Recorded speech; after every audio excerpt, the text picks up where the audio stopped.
ഭരണമാറ്റം ഉണ്ടാകുമെന്ന ആറന്മുളയിലെ NDA സ്ഥാനാർത്ഥി കുമ്മനം രാജശേഖരൻ. മണ്ഡലത്തിൽ പോളിംഗ് കൂടിയത് തനിക്ക് അനുകൂലമാകും. FCRA നിയമ ഭേദഗതിയുമായി ബന്ധപ്പെട്ട ക്രിസ്ത്യൻ സഹോദരങ്ങൾക്ക് ആശങ്കകളില്ല. LDFും UDFും അത് BJPക്കെതിരെ അടിക്കാനുള്ള ആയുധമാക്കുകയായിരുന്നു എന്നും കുമ്മനം രാജശേഖരൻ ന്യൂസ് മലയാളത്തോട് പറഞ്ഞു. ആറന്മുളയിലെ NDA സ്ഥാനാർത്ഥി കുമ്മനം രാജശേഖരൻ ന്യൂസ് മലയാളത്തോടൊപ്പം ചേരുകയാണ്. തെരഞ്ഞെടുപ്പ് കഴിഞ്ഞു, എങ്ങനെയാണ് ഈ ഒരു ഘട്ടത്തിൽ തോന്നുന്നത്? തെരഞ്ഞെടുപ്പിൽ വോട്ടിംഗ് ശതമാനം വളരെ കൂടുതലാണ്. അത് തീർച്ചയായിട്ടും NDAക്ക് അനുകൂലമായിരിക്കുമെന്നാണ് ഞാൻ പ്രതീക്ഷിക്കുന്നത്. കാരണം ഇക്കുറി യുവാക്കളുടെ ഇടയിലും സ്ത്രീകളുടെ ഇടയിലും ഒക്കെ വലിയൊരു മാറ്റം ഉണ്ടായിട്ടുണ്ട്. അതിൻ്റെ പ്രധാന കാരണം UDFും LDFും സ്ഥാനാർത്ഥി നിർണയത്തിൽ അസംതൃപ്തി ആ പാളയങ്ങളിലുണ്ടെങ്കിൽ അത് പൊതുവേ ജനങ്ങളുടെ ഇടയിൽ ഒരു ചോദ്യമുണ്ട്. കാരണം 2 പ്രാവശ്യം MLA ആയി, ഇനി 3ാമത്തെ പ്രാവശ്യം MLA ആകാൻ തക്ക വിധത്തിൽ ഇവിടെ ഈ നാടിന് വേണ്ടി എന്ത് ചെയ്തിട്ടാണ് അങ്ങനെ തീരുമാനം? മറ്റിടത്ത് ചോദ്യം, ഇവിടെ ആര് MLAമാർ ആകാൻ കോൺഗ്രസിൽ വേറെ ആരും ഈ നാട്ടിൽ പ്രവർത്തിച്ച് ഈ നാട്ടിലെ ജനങ്ങളുമായിട്ട് വളരെ നന്നായിട്ട് അറിയാവുന്ന ആൾക്കാരുണ്ടായിരിക്കെ എന്തിനു പുറത്തുനിന്ന് ഒരാൾ വന്നു? അപ്പോൾ ഇതൊക്കെ അത് പാർട്ടിയുടെ സ്ഥാനാർത്ഥി നിർണയത്തിലുള്ള കാര്യമാണ്. പിന്നെ ഇവിടുത്തെ ജനറൽ ഇഷ്യൂസ് ഉണ്ട്, ജനങ്ങൾ അഭിമുഖീകരിക്കുന്ന പ്രശ്നങ്ങളുണ്ട്. ആ പ്രശ്നങ്ങളോടൊക്കെ ഈ 2 മുന്നണികളും സ്വീകരിച്ച സമീപനത്തോട് ജനങ്ങൾക്ക് വളരെയധികം വിയോജിപ്പുണ്ട്, എതിർപ്പുണ്ട്, അമർഷമുണ്ട്.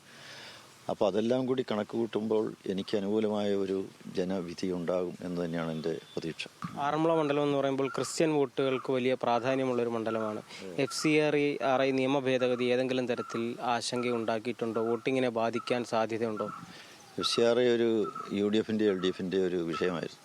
അവർ BJPക്കെതിരെ, എനിക്കെതിരെ ഉയർത്തിപ്പിടിച്ച ഒരു പ്രധാനപ്പെട്ട ആയുധം അതായിരുന്നു. വേറൊന്നും അവർക്ക് വികസനത്തെക്കുറിച്ച് പ്രശ്നം അവരൊന്നും പറഞ്ഞില്ല.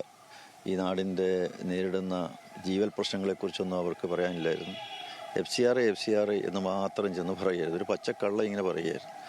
എനിക്ക് തോന്നുന്നില്ല ഇവിടുത്തെ ചിന്തിക്കുന്ന നിഷ്പക്ഷമതികളായിട്ടുള്ള, സ്വതന്ത്രമായി ചിന്തിക്കുന്ന, ധർമ്മ തൽപരരായിട്ടുള്ള ഇവിടുത്തെ ക്രൈസ്തവ സഹോദരങ്ങൾ അതിൽ കുടുങ്ങുമെന്ന് എനിക്ക് തോന്നുന്നില്ല.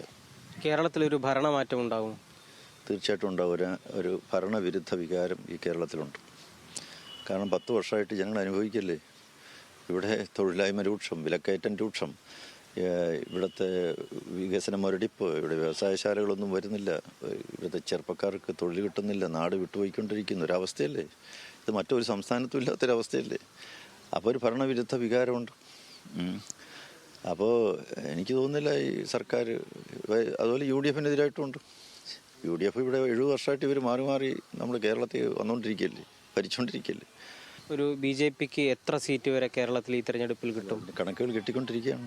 ഒരു ഉദ്ദേശം അല്ല, അങ്ങനെ പറയാൻ പറ്റില്ല. ഞാൻ പറയുമ്പോൾ അത് ഉത്തരവാദിത്വപൂർവ്വം പറയണ്ടേ. അത് താഴെ തട്ടി ബൂത്ത് തലത്തിൽ നിന്നുള്ള കണക്കുകൾ വന്നതിന് ശേഷം, ഇലക്ഷൻ കഴിഞ്ഞതുകൊണ്ട്, അതിന് മുമ്പായിരുന്നു ഞാൻ പറയാമായിരുന്നു. ഇലക്ഷൻ കഴിഞ്ഞതുകൊണ്ട് വസ്തുതകളുടെ അടിസ്ഥാനത്തിൽ വേണം അത് പറയാൻ. അത് കിട്ടും. വലിയ മുന്നേറ്റം ഉണ്ടാവും, യാതൊരു സംശയമില്ല. എന്തായാലും BJP കേരളത്തിൽ വലിയ മുന്നേറ്റം ഉണ്ടാക്കുമെന്നും ആറന്മുള മണ്ഡലത്തിൽ തനിക്ക് അനുകൂലമായ ഒരു വികാരം ജനങ്ങൾക്കിടയിൽ ഉണ്ടെന്നുമാണ് NDA സ്ഥാനാർത്ഥി കുമ്മനം രാജശേഖരൻ പറയുന്നത്. ക്യാമറമാൻ CR ജറിനൊപ്പം ശ്രീരാജ്, ന്യൂസ് മലയാളം.